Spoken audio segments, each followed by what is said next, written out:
সবার মুখে হাসি, সবার মনে খুশি।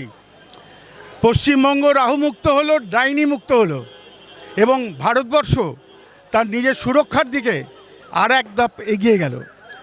সব থেকে বড় কথা যে জেহাদি ইকোনমি, যে জেহাদি আক্রমণ পশ্চিমবঙ্গের ওপর একদম থাবা বসিয়েছিল, আমরা শেষ মুহূর্তে সমগ্র পশ্চিমবঙ্গবাসী তা একসাথে মিলে রুখে দিয়েছি। জয় জয় শ্রীরাম। নরেন্দ্র মোদীজি এবং অমিত শাহজি, এখানে আমাদের শুভেন্দুবাবু, সবার জন্য আমার ধন্যবাদ এবং নমস্কার। কি বলবেন, একটা প্রবাদ চলে এসেছিল সিংঘম নাকি পুষ্পা, তো কি পুষ্পাকে তো খুঁজে পাওয়া যাচ্ছে না। আচ্ছা, ওই থেকে বলি, যেখানে যত ডাইনি, যেখানে যত চুরি, যেখানে যত ধর্ষণ, যেখানে যত কটু কথা, যেখানে যত গালাগালি, যেখানে যত ধমক চমক, সেসবের রীতি হবে আগামী 7 দিন। দয়া করে সবাই দেখে নিন, নাহলে আমার ফোন নাম্বার রাখুন, আমি বলে দেবো। জয় জয় শ্রীরাম, জয় জয় শ্রীরাম। আমি একটা কথা বলে দিই, এই বিজেপির পতাকাটা অত্যন্ত পবিত্র, পদ্মফুল, এবং আজকের দিনে শ্যামাপ্রসাদ মুখোপাধ্যায়ের সেই স্বপ্ন সফল হওয়ার দিনে অনেকে নকল বিজেপি ওই দুপুর 2টোর পরে ভরে গেছে, নকল বিজেপি যারা গতকালও তৃণমূল ছিল, তো তাদেরকে দমন করব আগামী 5 দিন। ওই জন্য বললাম আগামী 5 দিন, তারপরে এ ঘটনা ঘটবে না। এবং সবথেকে দুঃখের কথা, সবথেকে কষ্টের কথা, মিস্টার রথ, আপনারা সবাই চেনেন, শুভেন্দুবাবুর আত্মসহায়ক ছিলেন, তাকে যেভাবে ষড়যন্ত্র করে মারা হয়েছে এবং যে পিস্তলটা দিয়ে মারা হয়েছে আপনারা জানেন, গ্লক পিস্তল, খুব দামি পিস্তল, এখানকার গুন্ডারা ব্যবহার করে না, এটা পুরো বিদেশি ডিপ স্টেটের ষড়যন্ত্র। এবং আমরা সবাই মিলে এক হয়েছি শুধু এই কারণের জন্য যে এই বিদেশি ষড়যন্ত্র আমরা বিফল করব। এবং দেখবেন ভারতবর্ষ আগামী 1 বছরের মধ্যে আরও অনেক উঁচুতে উঠে যাবে। সবার বিশেষ চিন্তা ছিল নারী সুরক্ষা নিয়ে, কি বলবেন?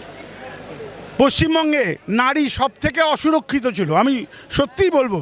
এবং যেখানে মুখ্যমন্ত্রী বলেন রাত্রি 8টার পর, মুখ্যমন্ত্রী বলেন রাত্রি 8টার পরে মেয়েরা বাইরে বেরোবে না, সেখানে কীরকম নারী সুরক্ষার অবস্থা আপনি জানেন, ঠিক আছে? তো সেই কারণের জন্য আজকে, সেদিন নরেন্দ্র মোদীজি বলেছেন আজকে থেকে দেখবেন রাত্রি 11টা 12টায় আপনি ঘুরে বেড়ান, কেউ আপনার কোনো মহিলা অসুরক্ষিত বোধ করবেন না। আজকে থেকে, ফ্রম টুডে অনওয়ার্ডস সবাই মিলে আমরা একসাথে থাকবো এবং ওই ডাইনি বুড়ি এবং তার যে চোর, হ্যাঁ, তাদেরকে আমরা তাড়িয়ে ছাড়বো। মানে মুখ্যমন্ত্রিত্ব থেকে নয়, মানে তাদের নিজেদের যে শেকড়, সেই শেকড় থেকে তুলে ফেলতে হবে। কেউ ঠাকুরমার ঝুলি পড়েছেন? ছোটোবেলায় ঠাকুরমার ঝুলি পড়েছেন? হ্যাঁ, সেই মনে আছে সেই ডাইনির প্রাণভোমরাটা কোথায় ছিল? আসলে এখানে ডাইনির প্রাণভোমরা আছে জেহাদি ইকোনমির মধ্যে।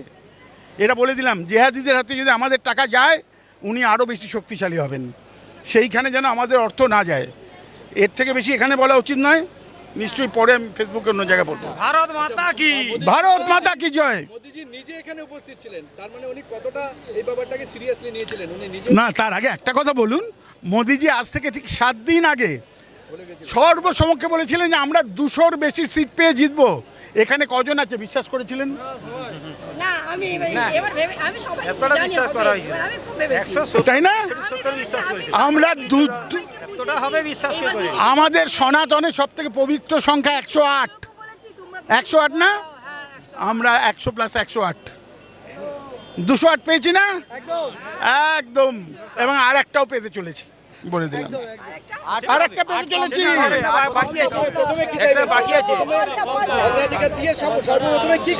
হ্যাঁ হ্যাঁ, আগামী 5-7 দিনের মধ্যে সব থেকে দুর্নীতিগ্রস্ত, আমি আর নাম বারবার করে কি চোর ডাকাত বলবো, তাদের যে মামলাপত্রগুলো আছে আইন অনুযায়ী তাদেরকে জেলের ভেতরে যাদের থাকা উচিত, যারা গতকাল পর্যন্ত পুলিশ এসকর্ট নিয়ে ঘুরে বেড়াচ্ছিল, সেই সমস্যার সমাধান প্রথমে করতে হবে। সেই পুলিশ এসকর্ট নিয়ে চলা চলবে না। পুলিশ, জয় জয় শ্রীরাম, তারা জেলের ভেতরে থাকার কথা, যেন জেলের ভেতরে থাকে।